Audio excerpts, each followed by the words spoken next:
Olá, pessoal. Estamos aqui para um bate-papo, mais uma vez, super interessante.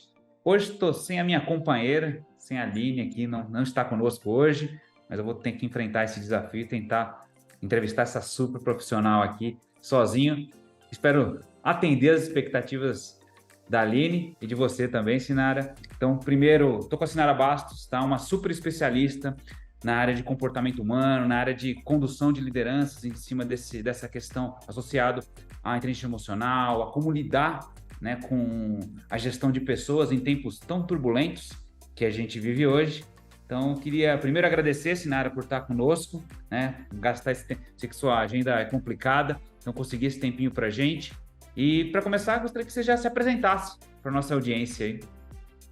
Bom, é um prazer, Minute, ser entrevistada por você, participar desse momento aqui. Vocês todos, o IBMEC, tenho um grande carinho, uma grande consideração por vocês todos, então, assim, tô bem feliz de estar aqui. Bom, sobre mim, toda vez quando eu vou me apresentar, eu sempre fico pensando o que é mais importante, né? E sempre a gente tenta focar no tema, no assunto principal. E eu acho que o fundamental sobre mim, né, para quem está nos ouvindo agora, é que eu sou formada em psicologia há mais de 15 anos. Nos últimos 10 anos, eu me dediquei bastante a desenvolvimento humano, à formação de lideranças e comecei a ter um interesse muito grande pela saúde das organizações, né? Sobre como ajudar as organizações a terem mais saúde, entendendo que a saúde delas tem a ver com a saúde das pessoas, né? A saúde nos negócios tem relação com a saúde das pessoas. Então, eu venho trabalhando nos últimos anos bem focada em desenvolvimento de líderes, desenvolvimento de times, e presto consultoria em gestão também. Então, assim, quando são jovens gestores, que isso é o que mais tem hoje, né? A empresa começa a crescer absurdamente, e aí os gestores que eram só empreendedores, de repente se veem tendo que lidar com um monte de demandas de pessoas, né? Então, esse também é um trabalho que eu faço com muito prazer. Pô, legal, Sinara. E você percebe que isso daí, na verdade, é uma demanda, infelizmente, crescente. Não sei se infelizmente, para você, felizmente, mas infelizmente, porque a gente vê a saúde das organizações, às vezes, cada vez mais difícil de ser gerenciada, né? Principalmente porque a gente vive nesse contexto de tanta informação, tantas transformações, essa hiperconexão que os profissionais vivem, né? O desafio de equilibrar, né, os vários espaços da vida. Então, acredito que você deve ter muito trabalho, né? Deve ter muita demanda aí e grandes desafios. Eu queria introduzir, Sinara, dentro da nossa conversa, para a gente começar a discussão, as, um tópico que é importante, né? Que tem a ver com o Setembro Amarelo, né? Que é um tópico no mês que estamos agora e que tem tudo a ver com a temática que você trata junto à saúde das organizações. Eu queria primeiro sua reflexão sobre as iniciativas, o espaço que a gente dá hoje, e se é o suficiente ou não, em relação à temática, né, do que trata o Setembro Amarelo, falasse um pouquinho sobre ele, né, para aqueles que também estão nos ouvindo e não conhecem muito bem, né? Legal, Setembro Amarelo, o que a gente está falando? Pudesse dar essa pincelada para a gente e falar se as organizações estão ou não mais inseridas ou não nessa temática. Agradeço. Ótimo. Bom, assim, falar sobre esse tema é sempre muito importante, né, Minute? Porque o Setembro Amarelo fala da saúde mental, né, da saúde psíquica, da saúde emocional. Temos vivido tempos muito difíceis, né? É curioso, né? Outro dia eu estava escrevendo sobre isso e eu reparei como que a pandemia precipitou muitas coisas que aconteceriam de toda forma, né? E o tema da saúde mental, de repente, ficou muito, brilhou muito aos olhos das organizações, porque as pessoas se viram tendo que lidar com questões que quase nunca elas lidam, né? Que será que eu estou bem mesmo? Será que eu estou prestando atenção nos sinais que meu corpo dá, que a minha mente dá, né? E estou me conectando com as minhas necessidades, estou pedindo ajuda quando eu preciso. Então, eu acho que essa temática é fundamental. Eu sempre digo que Setembro Amarelo, Outubro Rosa, isso tudo só existe porque a gente não está prestando atenção nessas coisas. Porque quando a gente gente prestar, a gente não vai mais precisar destinar um mês a essas questões, né? Pensar sobre a saúde da mulher, pensar sobre a saúde do homem, pensar sobre a saúde de todos nós no âmbito da saúde mental, né? A gente só tem esses momentos porque a gente não está pensando. Perfeito, Então, né? é fundamental. Perfeito, porque realmente essa reflexão sua é excelente. Se a gente estiver cuidando, tudo bem, né? Se estiver tudo legal, tudo ótimo, né? Se a gente estiver tratando, fazendo o dever de casa, a gente não precisa dedicar tempo para refletir sobre o que nós não estamos fazendo direito. Então tem tudo a ver, legal, ótima reflexão. E, Sinara, essa questão do cuidado da pessoa, né? Dentro da sua fala ficou bem explícito isso. Mas organizações em si, você tem visto ou percebido que elas têm se engajado mais com isso, ou não? Ou o olhar das organizações é apenas para um lado da questão, né? Quais as suas reflexões e pensamentos sobre isso? Bom, eu percebo que nunca houve tanta preocupação com isso como há hoje. Mas ainda a gente tem algumas questões nesse quesito que são que a gente precisa pensar e precisa discutir mais. Uma delas é que quando a gente vê o Chief Empathy Officer, o Chief Happiness Officer, quando a gente vê as organizações destinando áreas, as grandes, né, as maiores, destinando áreas para cuidar da saúde mental, para cuidar do tema da felicidade, isso a princípio é legal. Só que tem algumas coisas. O modismo, né? Aqui nós temos uma área da felicidade na companhia, né? Isso é perigoso, porque aí todo mundo é obrigado a ser feliz, e ser feliz do jeito que definiram que as pessoas têm que ser. Então essa é uma discussão que também vale outra conversa. Mas tem sim, eu percebo, um interesse genuíno, um interesse autêntico de muitas companhias, no sentido de perceber que elas precisam parar de adoecer as pessoas e de passar a ser geradoras de saúde, de felicidade, de bem-estar. Né? Aquele livro do Raj Sisodia, não sei se é assim que fala o nome dele, é um nome difícil, mas ele é super famoso, né, assim, na literatura sobre o tema. Chama Empresas que Curam. Ele propõe uma discussão que é muito legal, que é assim, e se de repente a sua empresa começasse a curar as pessoas e as pessoas terem experiências tão maravilhosas, né, que elas se sentem melhor ainda, né, dentro da sua companhia. E atrelado a isso tem a humanização da gestão, né, tem toda essa preocupação, sim. Não porque as empresas são fofas e queridas, é porque elas perceberam que isso tem a ver com produtividade, né? Não aí tem eu sou toda hora eu falo de um livro, mas aí tem um outro livro também que discute sobre o tema da felicidade nas organizações com uma crítica muito importante, E esse que é ponto, essa questão, Sinara, você vai estar falando dos livros aí, depois para quem está assistindo ou ouvindo a gente vai deixar todos os links aqui dos livros no post, tá? Então depois você passa aí, se quiser inclusive passar mais pra gente, nossa audiência adora, tá, Sinara? Então Pode fica deixar. à vontade para citar a literatura aí. Boa. Então, e aí o Rapicracia, ele faz uma crítica severa sobre essa coisa da felicidade das organizações, porque assim, a gente tem que tomar cuidado, né? Tanto com definir o que é felicidade para todos e querer colocar todo mundo nessa caixinha, porque isso também não é legal, como também de repente obrigar as pessoas a práticas que não fazem sentido para elas. Né? Então, agora, de um modo geral, né, fechando aqui para concluir essa pergunta que você fez, há um movimento importante da maioria das organizações em promover, sim, o bem-estar das pessoas. Isso tem acontecido com bastante frequência. Eu acho que você, nessa sua resposta, inclusive colocou a justificativa do porquê, né? Porque isso é um ativo, né?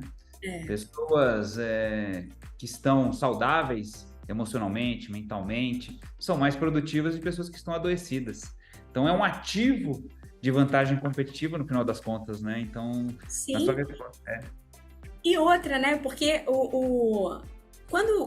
hoje eu digo algo que às vezes gera polêmica, que é o seguinte: o líder não motiva ninguém. Por quê?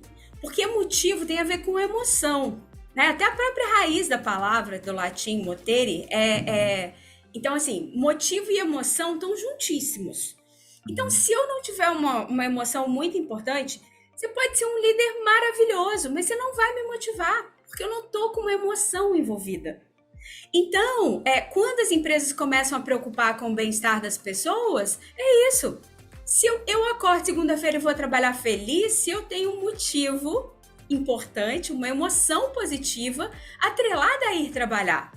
Com isso, a minha produtividade vai ser muito maior, né? E não é só a saúde física, né? A saúde emocional, a vinculação emocional à organização, né? Outro dia eu li, eu nem sei onde que foi, mas eu acho que foi até nesse livro do Raj, que ele fala que o comportamento do líder tem mais a ver com a sua saúde do que o seu médico.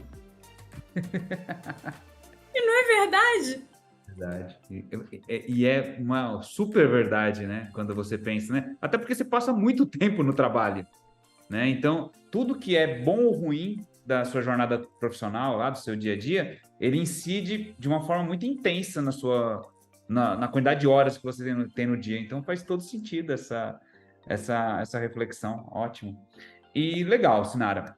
Olhando para essa questão, então a gente consegue, já no primeiro momento, compreender que tem um papel aí das organizações, tem um papel do indivíduo, as organizações estão olhando para isso, né? Já estão caminhando nesse caminho, não só porque elas são entidades divinas ou iluminadas, mas sim porque realmente traz vantagem competitiva, você ter uma força de trabalho ali saudável emocionalmente, mentalmente, para lidar com os desafios cada vez mais complexos, né, do dia a dia. Então a gente tem esse cenário já que você pintou muito bem, que eu acho que faz todo sentido e que ajuda a vislumbrar para a gente entrar abrir a próxima portinha da nossa conversa, que é legal, né? Olhando para esse contexto, eu como profissional dentro de uma organização, né, que vamos pensar que já está dando seus primeiros passos ali, ou pelo menos já organizando o ambiente para se transformar num ambiente saudável, emocionalmente, mentalmente.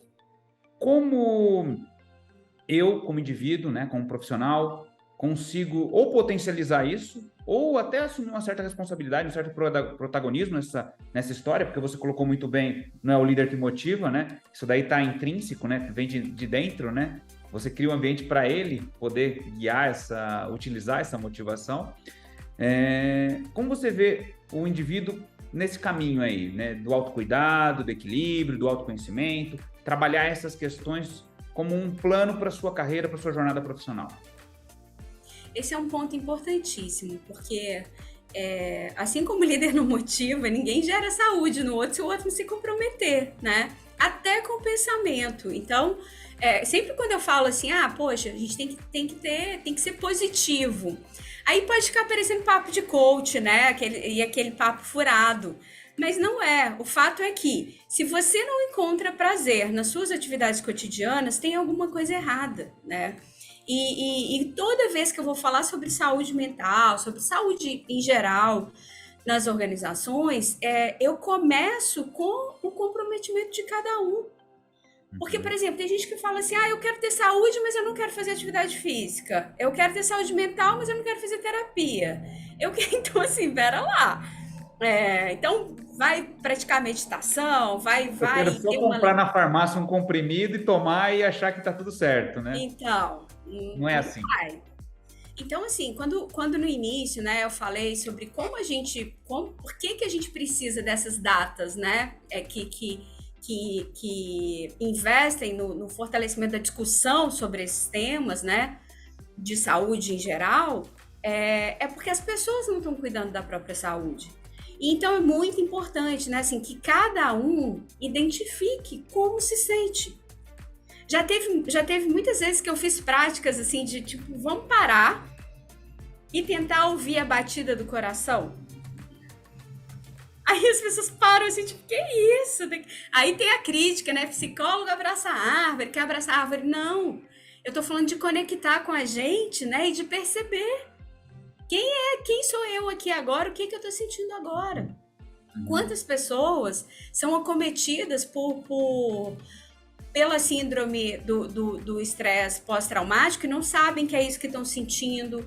Quantas pessoas têm manifestações no corpo com a síndrome do pânico, por exemplo, que são de cunho exclusivamente emocional e a pessoa tem a sensação que ela está tendo um infarto. Assim, então, essa falta de conexão com a gente mesmo, essa falta de autocuidado, gera também muito, muito mal para as pessoas. E aí a gente tem um outro cuidado que é muito importante, né? Que é assim, eu quero ter boa performance, eu quero entregar o máximo, eu mesmo já caí nessa cilada. Eu tô aqui dando aula, mas eu já caí nessa cilada, eu Quem quase nunca, tive. né? Quem nunca, né, Sinara? Eu quase tive burnout. Por quê? Porque eu tava querendo fazer tudo, eu não tava dando conta. Até uma noite que eu deitei pra dormir, eu não conseguia dormir de tão cansada que eu tava, tão no limite. Uhum. E aí então, o que que eu fiz? Peraí, Sinara, levei isso pra minha terapia, retomei a terapia, que já tinha um tempo que eu tava com 44 anos, acho que eu tenho 20 anos de terapia, então nessa época eu tava sem, agora eu já voltei, tô bem melhor. Mas então, assim, cada um é responsável pela sua saúde em primeira instância, né, Minute? A gente não pode esquecer disso. E até de dizer, olha só, eu não tô bem, eu tô precisando de ajuda. Uhum. Os piores casos, né, as depressões gravíssimas, fora os aspectos físicos, né, especialmente neurobiológicos, né, assim, a gente às vezes a gente falha com a gente mesmo porque a gente não parou para se escutar, porque a gente não parou para pedir ajuda. Então, a maior falha que a gente pode cometer no que diz respeito à nossa saúde mental, ao nosso bem-estar, é não prestar atenção em como a gente se sente e não pedir ajuda quando a gente precisa. Bom, você fez eu refletir com algumas coisas aqui, Sinara, e aí eu queria ver o que você tem a dizer, né, sobre isso daí. Quando você pensa pessoas adoecidas, que não estão lidando bem com suas emoções, normalmente vem uma imagem na cabeça de pessoas que não estão satisfeitas com o trabalho, tá? Então, e eu não sei se isso acaba potencializando, né, os problemas, tá? Não estou satisfeita com o trabalho, isso potencializa. Por que eu estou falando isso? Eu trabalho muito com startups, né? Eu faço mentoria de startups, e startups vivem num contexto extremamente intenso, mas muito motivante. As pessoas estão lá, trabalham 24 horas por dia, lá não estão conseguindo andar direito, nem dormem, tomam 30 mil litros de café, mas estão lá motivadas, né? E ficam doentes, mas só que parece que elas ficam doentes lá na frente, né? Quando elas ficam doentes, porque foram se esgotaram totalmente, mas a gente normalmente não associa. A gente não, você está doente mentalmente, você está com um problema associado você não está fazendo um autocuidado, né? Você não está procedimentos para o seu autocuidado. Então, pode ser crendice popular, né? Aquela questão do lugar comum ali. Toda vez que eu penso em doenças associadas, né? Quando você adoece emocionalmente, adoece mentalmente, está associado a pessoas que às vezes não estão muito satisfeitas com o trabalho, ou com o chefe, ou com os colegas, ou com o ambiente, né? Ou às vezes a vida pessoal também está interferindo ali. E quando eu penso em pessoas que estão inovando lá, trabalhando 24 horas por dia, né? E que teoricamente estão também adoecendo, né? Parece que a gente dá menos importância, né? Qual o seu olhar sobre isso? Ficou Esse é um mudo. ponto, esse é um ponto bem importante, porque a gente tem a ilusão de que quem adoece mais no trabalho é quem não gosta do trabalho, mas você sabia que é o contrário? Olha. Quem mais adoece por causa do trabalho é quem adora o que faz e não consegue parar. E eu vou te falar, eu sou uma pessoa super propensa a trabalhar até não aguentar mais, porque eu amo. E aí eu trabalho muito, mais do que eu deveria, porque eu adoro. Porque eu não. É muito engraçado que assim, o meu irmão mais novo, às vezes ele fala assim comigo, Sinara, mas toma cuidado, né? Pra você também não ficar. Só que ele vive falando pra eu tomar cuidado. Porque eu assumo muitas vezes eu assumo mais do que eu deveria, porque eu adoro. E a gente tem que tomar cuidado, assim. E aí, quando você fala, né, dos empreendedores, das startups, ou da galera que entra, que curte a dinâmica de startups e se diverte com a coisa. A montanha-russa lá, né? Então, vai acontecer lá na frente porque a pessoa às vezes tem mais tolerância. Mas o que a gente precisa aprender é o equilíbrio, né, justamente. Então, tem sim fatores importantíssimos, adoecedores na cultura organizacional, né? Culturas tóxicas adoecem as pessoas, e isso é gravíssimo. E muitas vezes, né? Aí tem gente que fala, ah, é só sair do trabalho. Não, não é, porque a pessoa depende daquele salário, a família dela depende dela, né? Então não é tão simples assim. Então a gente tem sim, a gente tem uma maior incidência de pessoas que amam o trabalho e adoram, e são muito competitivas, e são muito aguerridas, e são muito, né, assim, pilhadas com o trabalho no bom sentido, elas acabam adoecendo porque não perceberam esse limite também. Eu Muito. mesma, nessa situação que eu confidenciei para você, eu amava o meu trabalho, não tinha nada de errado. A minha satisfação, não. Tinha com eu colocar limite, porque eu não sou máquina. E É, aí, quando a gente fala, né? Agora. Você ia falar alguma coisa? não, porque você está falando e agora faz todo sentido. Porque, por exemplo, quando você vê essas questões de burnout, né, inclusive eu estava recentemente num evento, né, fora do país e aí uns especialistas lá da McKinsey apresentaram o relatório do volume, né, gigantesco que tem aumentado nos últimos anos do burnout. Aí você pensa, nossa, as pessoas estão trabalhando até cair, né, até parar, né, até ter que ir para o hospital. E aí você realmente, o que você está falando tem tudo a ver, porque são pessoas, pô, tô louco para entregar, tô adorando o que eu tô fazendo, então parece que você se leva ao limite, né? Uhum, Então, e aí eu vou até usar essas reflexões aí com meus mentorados das startups. Hoje mesmo eu vou que fazer bom. mentoria, já vou trazer esses insights que você me passou aí. Então, quando você tá falando isso, sabe uma coisa que eu lembrei? Tem um outro livro é um dos livros mais maravilhosos que eu já li na vida, que chama O Que Mais Importa. O Poder de Viver Seus Valores, do Hiram Smith. E ele conta lá que quando o Churchill assumiu como primeiro-ministro na Inglaterra, no contexto de guerra, né? Que a atitude dele, eu até arrepio quando eu lembro, porque é incrível. A atitude dele foi assim, para ele não ia falar isso, mas que massa! É, que bacana! Eu tô preparado, é para isso que eu tô aqui. E aí, assim, é isso, sabe? Quando a gente Uhum. ama o que a gente faz, quando a gente está muito conectado, quando a gente tem autoconfiança e a gente tem a crença de que a gente pode superar os desafios que estão por vir, a gente às vezes não para pensar no nosso limite. E aí o Hiram cita que o Churchill fala sobre uma impaciência divina. Uhum. Quando eu estou muito empolgado com um projeto, com um trabalho, eu acordo antes do que eu deveria. Eu não preciso de despertador. Na verdade, quase nunca eu preciso. Mas, então, tipo, eu acordo normalmente 5h30.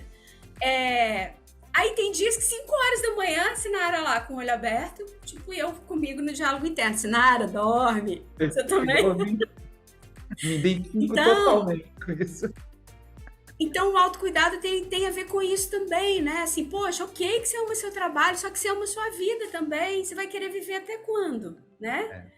Porque pilhado desse jeito, trabalhando, é mentira. Quem fala assim, é mentira ou ignorante sobre a verdade da necessidade de descanso do cérebro, né? Ignorante sem nenhuma intenção de Tinha um ofensa. pessoal alguns anos atrás falando, nossa, tem técnicas para não dormir, né? Você vai, vamos a cada vez dormir menos, né?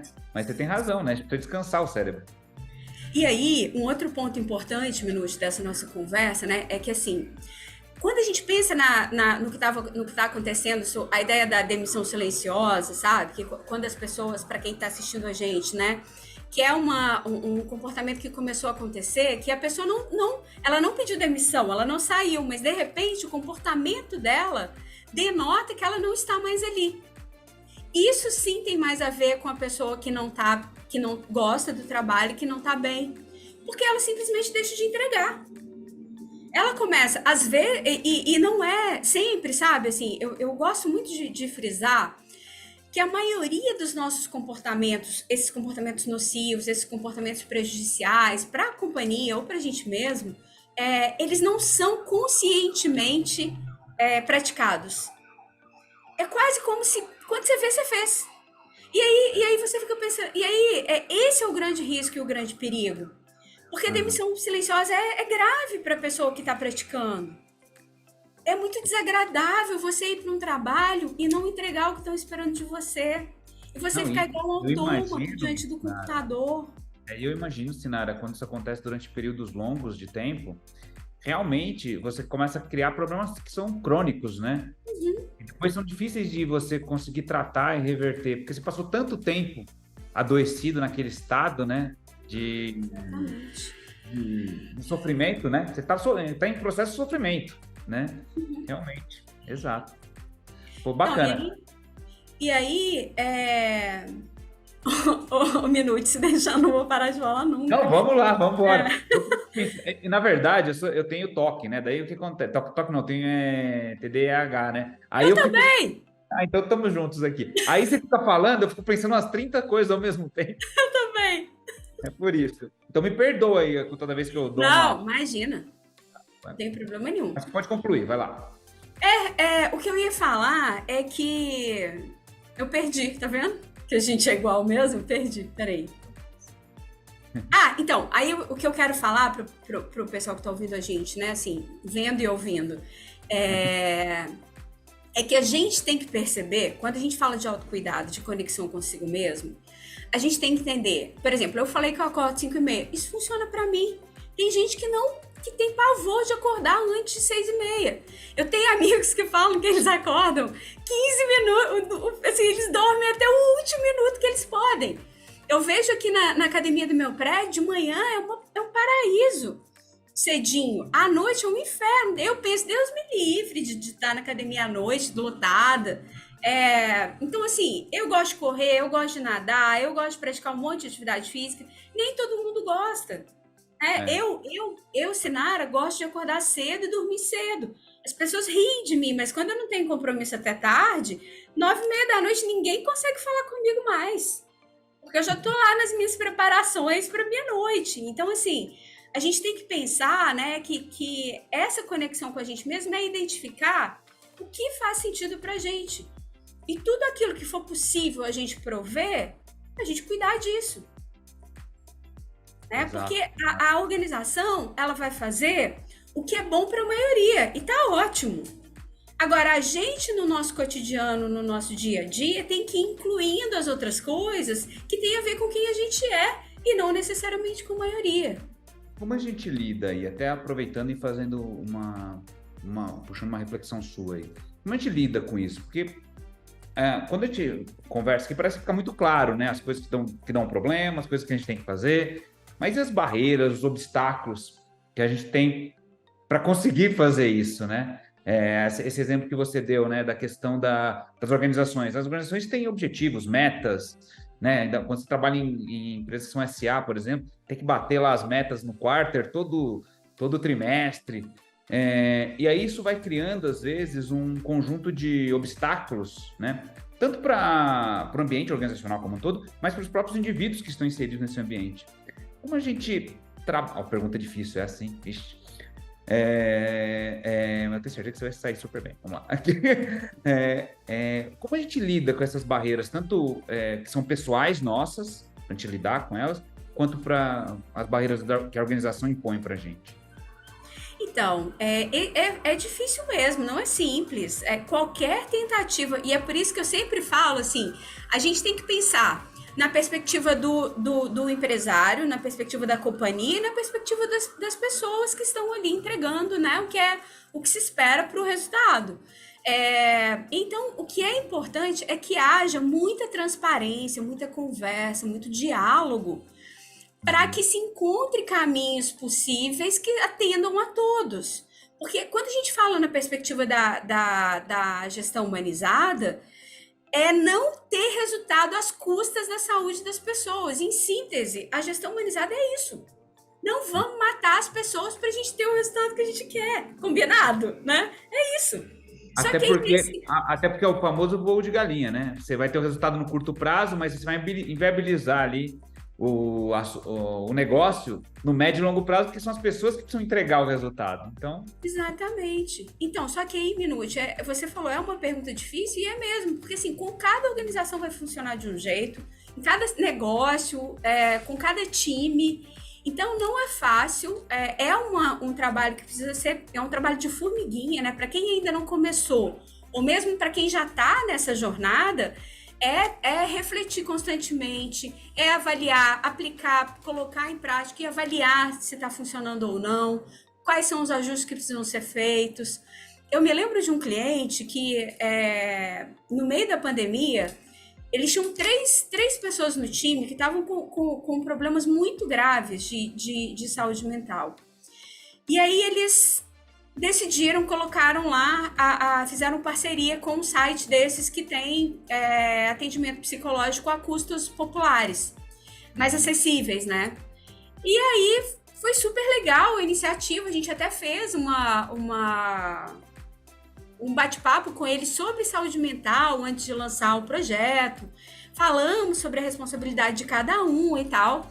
E aí as sócias dessa empresa, numa reunião nossa, um dia elas vieram para mim e falaram assim, Sinara, o fulano, ele não tá indo na terapia. Eu falei, então, você tá vendo que agora a sua responsabilidade terminou? Uhum. E aí elas, como sócias da empresa, pessoas muito humanas, muito queridas, elas estavam desesperadas que a pessoa não ia na terapia. Agora isso é problema dela, né? Uhum. E aí esse é um caminho muito tênue, né? É muito difícil, porque assim, os líderes que realmente se conectam com as pessoas, às vezes eles se perdem nesse caminho, que é assim, nossa, Sinara, mas você é psicóloga, você está falando isso? Tô, porque a responsabilidade individual é importante.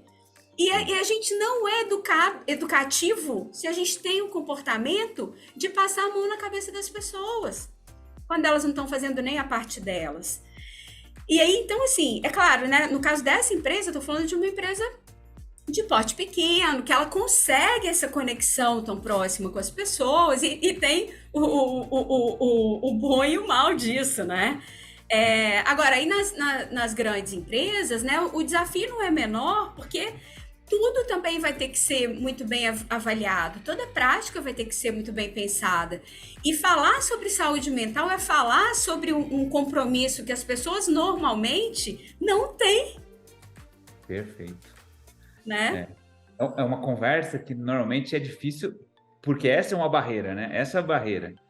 As pessoas já não têm o compromisso na sua vida pessoal, às vezes, com a saúde, né? Então, é um espaço aí realmente desafiante para as lideranças, né? Muito bacana essa ponderação e essa reflexão que você fez. Legal. Mas eu queria incluir, para a gente ir para a reta final da nossa conversa aqui, o último tópico, tá bom?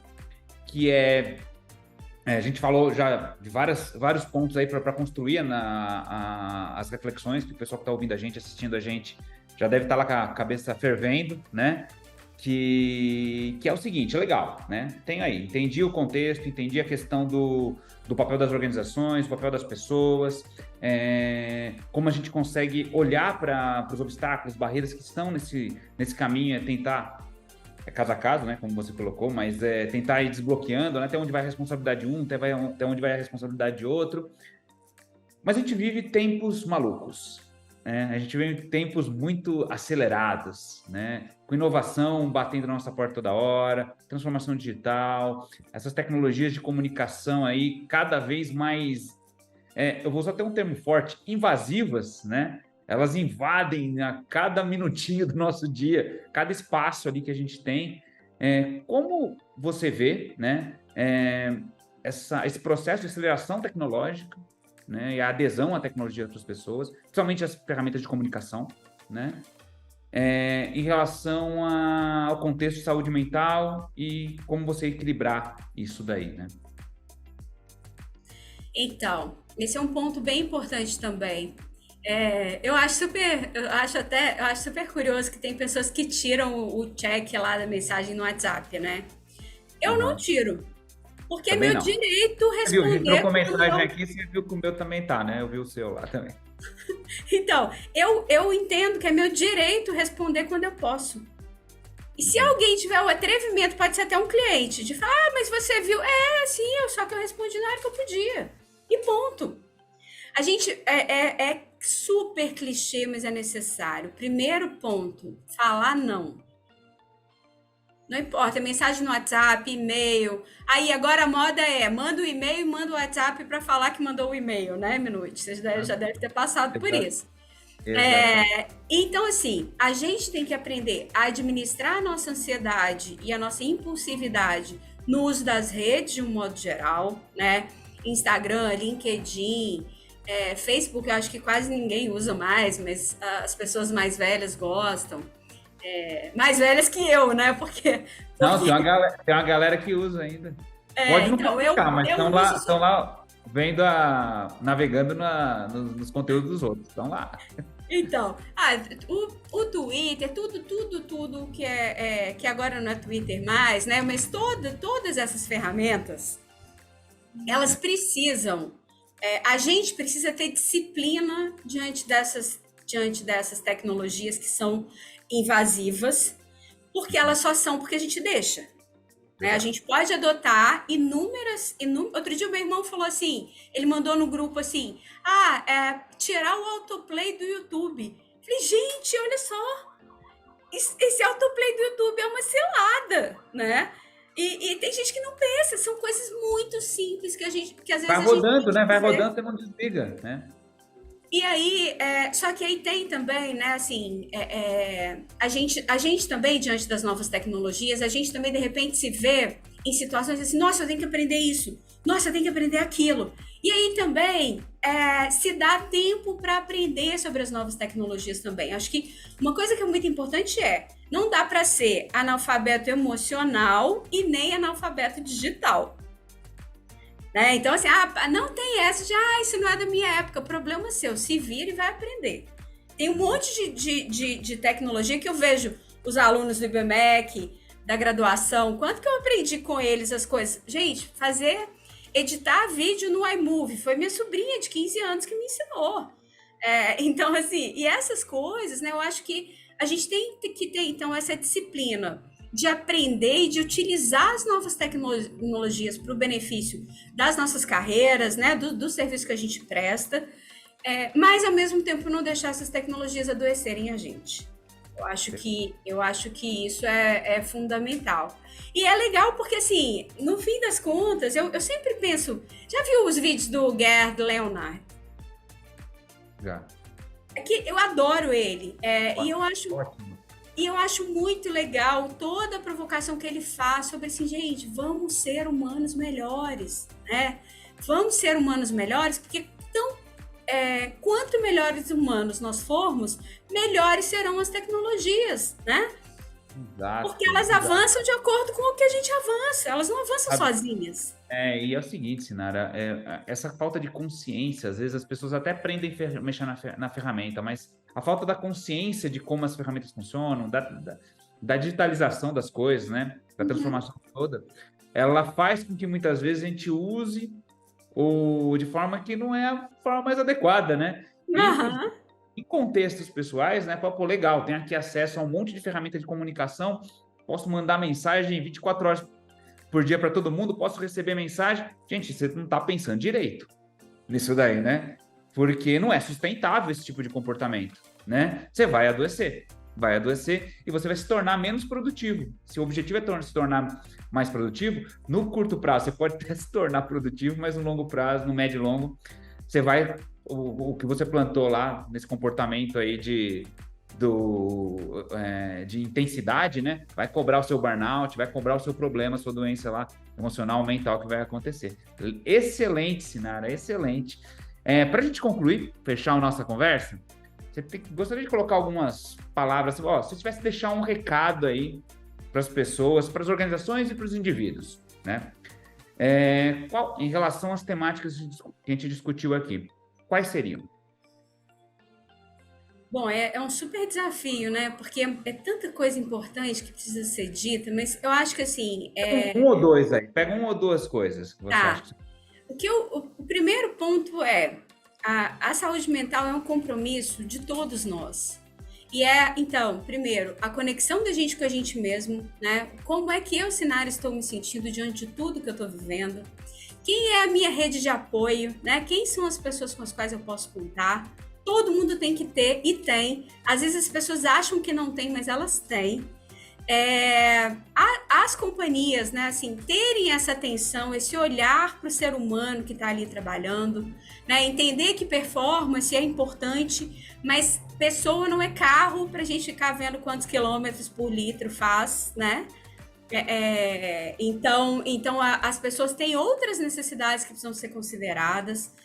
É, e a gente como pessoa, como ser humano, nos diversos grupos que a gente faz parte, a gente também é responsável pelo outro.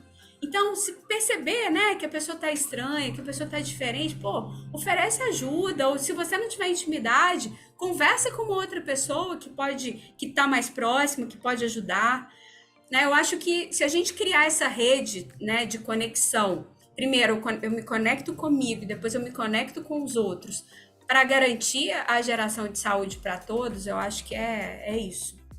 Legal. É a palavrinha que já está gasta, mas continua relevante. É empatia, né? Isso aí, isso aí. Exatamente. Legal, gente. Sinara, agradeço imensamente. E agradeço em nome da Aline também, que não está conosco aqui hoje. Tenho certeza que ela adoraria essa conversa. É a cara dela, essa conversa. Eu estou super feliz da conversa, porque foi realmente uma boa conversa. Espero que você tenha gostado também da nossa troca aqui. E tenho certeza. Amei. Foi muito bacana. E tenho certeza que todo mundo que está acompanhando a gente aí nas redes e nas nossas gravações e produções aqui vai gostar também. E lembrando, a gente vai pegar vários dos livros, depois eu vou conversar com a Sinara aqui, ela vai mandar para a gente os livros que ela indicou, foi citando durante a nossa conversa, a gente vai colocar tudo na sinopse, para quem quiser se aprofundar e mergulhar mais aí. E deixa o recado aqui depois, no vídeo, né? Depois, falando o que pensa sobre isso, se tem um relato, uma história onde que você já passou por alguma situação que a Sinara comentou aqui, e o que você pensa sobre isso, a gente adora contribuições. Bom, Sinara, muito obrigado, tá? Agradeço Prazer, demais. obrigada você também. Até mais. Até mais, gente.